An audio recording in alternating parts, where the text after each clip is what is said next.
Yahweh. Ha? Mas maigsa, pero dapat po natin magagawa para sa Exodus chapter 6, verse 3. Exodus chapter 6, verse 3, ang sabi po, "And I appeared unto Abraham, unto Isaac, and unto Jacob by the name of God Almighty, El Shaddai, but by my name, Yahweh, was I not known to them." Yahweh, we use Yahweh instead of Lord, L-O-R-D, Lord or God, because Yahweh is our God's name. Ha? Dapat po natin, tandaan po natin, ha? Para po dito sa Acts chapter 17, verse 23. Acts 17, verse 23. Verse 23 says, "For I am passed by, and behold your devotions. I found an altar with this inscription, to the unknown God, whom therefore ye ignorantly worship him, declare unto you." And then po dito sa Acts 17, verse 23 sa Tagalog naman, "Sapagkat sa aking pagdaraan at sa pagmasid ng mga bagay ng inyong sinasabi, ay nakasumpong din naman ako ng isang dambana ng may sulat na ganito sa inyong Diyos na hindi kilala. Yaong ang inyong sinasamba sa hindi pagkakilala. Siya ang sa inyong ibinabaliko. Ha? Kaya they have so many gods. Marami pong mga Diyos-Diyosan. Diba? Kaya sabi po, many gods. So make sure that they will be delivered. They pray and worship to any God, even to the one who is unknown to them. Kaya marami pong ginagawa sa kanila ng mga iba-ibang mga Diyos-Diyosan, mga Diyos. Kaya dito po again, dito po sa Exodus chapter 6, verse 10, sabi po muli, "And I appeared unto Abraham, unto Isaac, and unto Jacob, by the name of God Almighty, or El Shaddai, but by my name, Yahweh, was I not known to them." Now, sabi po rito, marami pong dinabagit mo sa inyo rito, there are plenty of gods in the Bible times and even now, and they have names, katulad po nito si Amon, the chief god of Egypt. Ha? Pwede rin sa kanya, si Amon. And then, ano po natin maging si Baal. A Canaanite and Phoenician god of fertility and rain. Kaya buting hindi, umulan. Diba? Pero paging ginawa po sa kanilang mga fertility sa iba. And then, alam din po natin, tinatawag din po itong worship in the Babylonian and the Phoenicia. Sino? Dagon. Maging si Dagon. Ha? God worship. Iba-iba. Tama ba? Amen? Kaya iba-iba. And then, maging po ito si chief storm god of the Babylon, Pantheon, and Marduk. Ha? Iba-iba. And then, of course, alam po natin, mas kilala ng iba, ito si Nebuchadnezzar, the favorite God. So, iba-iba, no? Marami rin sa kanila. Ha? Maski dito sa, di ba, meron siya, di ba, sabi niya si, ito dito sa, sa David, dito sa The God, diba? Maging to si, huwag na nga. Huwag na nga, no? Sasabihin sana eh. Pero wanted. Diba? Wanted pa eh. Diba? Oo. Sabi niya kasi dati siya Jesus Christ eh, diba? O ngayon, paano ngayon? Ha? Talagang nagkakalungkot talaga, no? Kaya nga po sana ating pong iniingatan. Diba? Nangyayari. Kaya po dito, sabi po itong si Greek gods, mga Greek gods, and the goddesses. Meron din po, maging to si Aphrodite was the goddess of love, sex, and beauty. Aphrodite. Goddess naman, love, sex, and beauty. And then, sabi niyo po, the goddess of reason, wisdom, and war. Athena. Mga Diyos naman, o goddess. Wisdom, reason, and the war. Meron pa rin Apollo. Apollo Kibuloy. Tungkot, ano? Sayang. Tapos maging ating pakinggan, ating panang president, ating Duterte, sayang na nga sinasabi. No? Pero ganun talaga eh. Iba-iba. So again po naman, ito naman si Apollo, Demeter, Dionysus, Eros, etc. Napakarami talaga. Okay? Kaya po ngayon, dito po sa 1 Corinthians chapter 8, verse 5, 1 Corinthians chapter 8, verse 5, sabi nung po ito si Pablo or si Paul writes, sapagkat bagamat mayroong mga tinatawag ng mga Diyos, maging sa langit o maging sa lupa, gaya naman ng may maraming mga Diyos at maraming mga Panginoon. Iba-iba, di ba? Kaya alam po natin. Tama po ba? Amen ba? Kaya nga po dapat nahalaman po dito.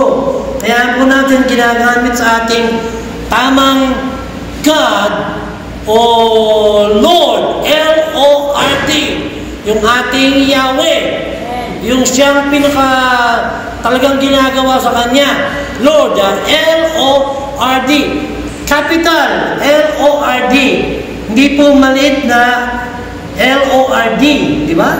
Lord lang na L-O-R-D lang na walang capital. Ha? So, dito po, kaya sabi po ngayon dito sa 1 Corinthians 8.6, sabi po, 1 Corinthians 8.6, sabi po dito, ngunit sa ganong atin ay may isang Elohim lamang, ang Ama, na buhat sa Kanya ang lahat ng mga bagay, at tayo'y sa kaniwa, at isa'y lamang Panginoon, si Kristo, Yeshua, na sa pamamagitan niya at lahat ng mga bagay, at tayo'y sa pananagitan niya. Pero alam po natin, ang ating Diyos, meron lamang isa lang, di ba? Amen? Tama ba? Isa lang ating Diyos. Pero tinan nyo yung IMC, ama lang. Pero tayo rin, alam natin, isa, pero tayong Yahweh, Yeshua, si Yeshua, di ba? Yahweh, Yeshua, and then alam po natin maging ang ating pong sinasabing pangatlo, Holy Spirit, di ba? Naintindihan natin, pero iisa lang siya. Okay? So, to Christians, there is one true God, and this true God is not, hindi po si Krishna, yung iba ginagalit po si Krishna, and then yung iba rin po, meron ginagalit sa mga Buddha. Di ba? Yung iba ginagalit na Buddha, and then true God, lalong-lalo po yung iba, sino? Allah. Di ba? Yung iba ginagalit na si Allah. So meron po mga tinatawag na God is not Krishna, and then true God is not Buddha, and then true God is not Allah. This one true God is what? Yahweh, the God of Israel. So we must also call our God using His name. So when you say God or Lord, you could mean any God or any Lord. You could say, praise God, and the Muslim could say, Amen. Our God has a name, and is what? Yahweh. Si Yahweh. Most Christians have no clue that His name is Yahweh because it has been removed from our Bibles.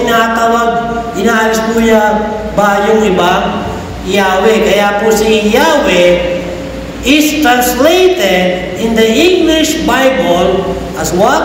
Sa Bible English po, sa mga Lord niya, English Bible para sa Lord. Notice that all the letters of Lord, L-O-R-D, capital, in your Bible are what? Capitalized. So whenever you see Lord, we all caps, you know that it is the Hebrew name Yahweh. Si Hebrew name Yahweh, Bible publisher should print his name as Yahweh instead of Lord. So Hebrew scripture, it will say Hebrew scripture Tanakh. The personal name of God is written with 4 Hebrew letters. Now, mahirapan pero susubukan natin. Yod, He, Vav, He.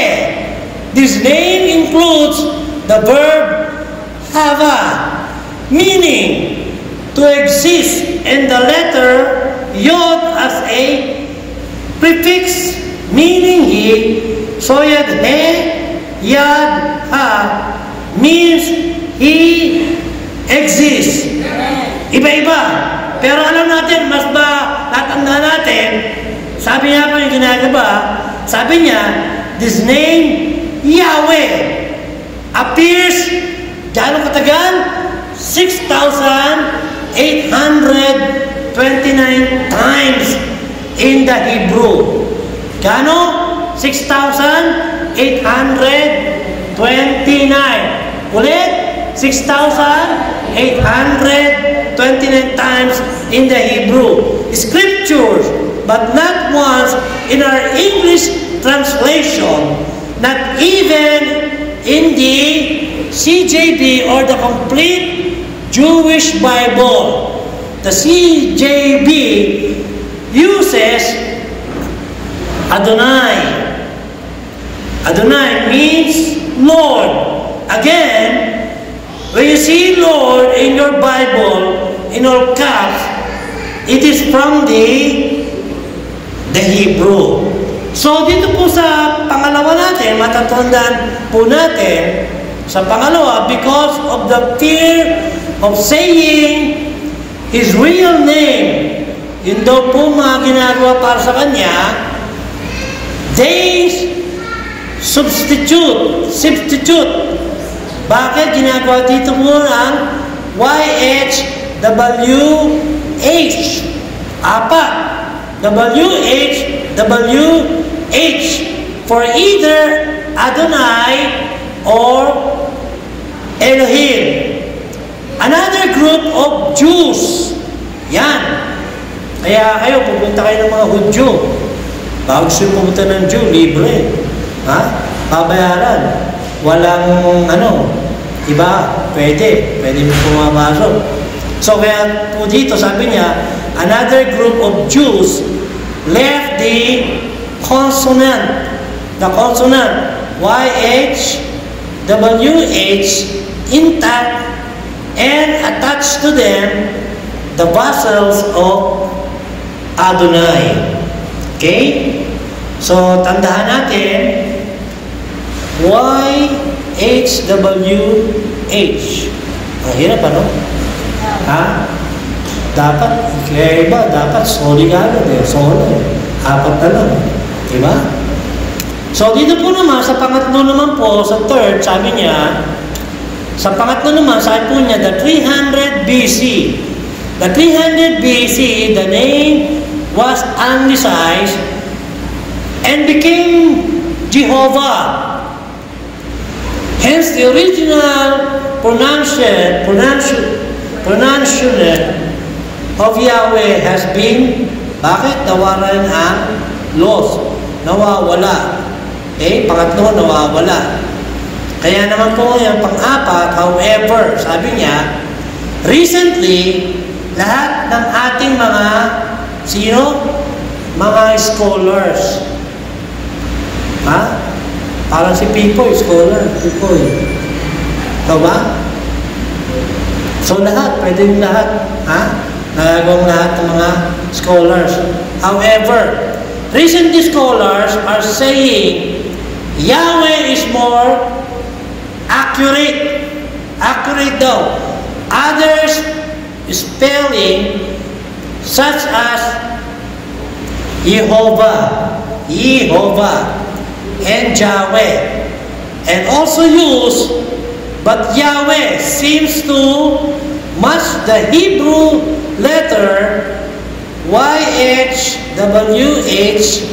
better daw. Okay? So what about Elohim? Bakit naging sa kanya Elohim? Yahweh is different from Elohim in that Elohim could be used for other what? Pagan. Huh? Pagan. The pagan God, but Yahweh is used only for the true God. Yahweh is used only for the true God. Hindi po. Kaya iba ginagawa ay ang Elohim. So, Elohim is sort of generic name for God. Yung iba ginagawa. Maging ang Elohim para sa iba. Nagkakaroon ng ginagawang generic. But Yahweh is His personal name and appear only in the Bible. So whoever else, Yahweh is the name for God, given by God, especially to Israel. Tama po ba? Amen ba? Kaya po natin, ginagawa po natin yung Yahweh. Kaya po itong if Yahweh use His name only sabi kanina, 16 times, di ba? Sabi una, okay? Sabi kanina, 6 times 829.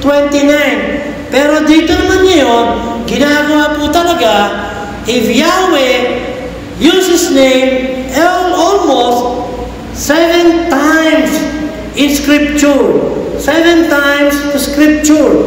Tama-tama yung 7. Tama-tama yung 7, di ba? Natandaan?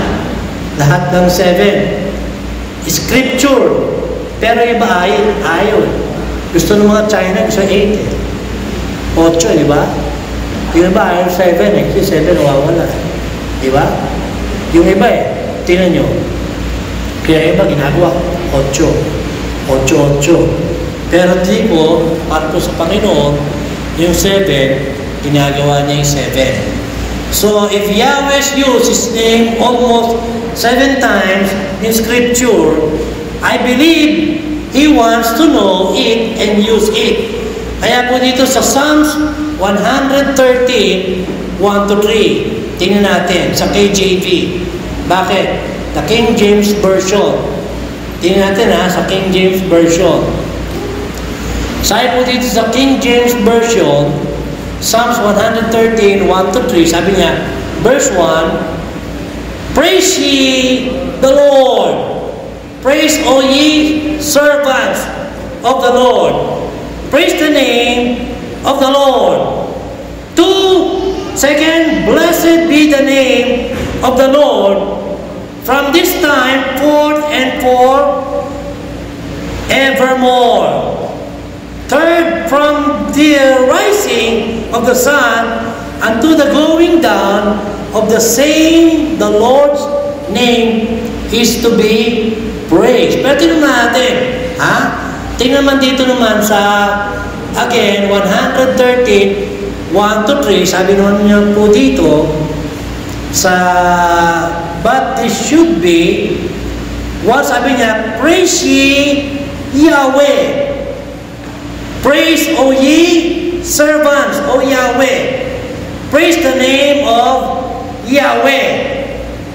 Blessed be the name of Yahweh from this time forth and forevermore. Third, from this rising of the sun unto the going down of the same, Yahweh's name is to be praised. His name is to be grown, used, and praise what? Yahweh. Amen? Yahweh. Yahweh. God. Yahweh. Or, yung tinatawag na Lord, L-O-R-D. Yahweh. Amen? Okay, amen. Tama na yun.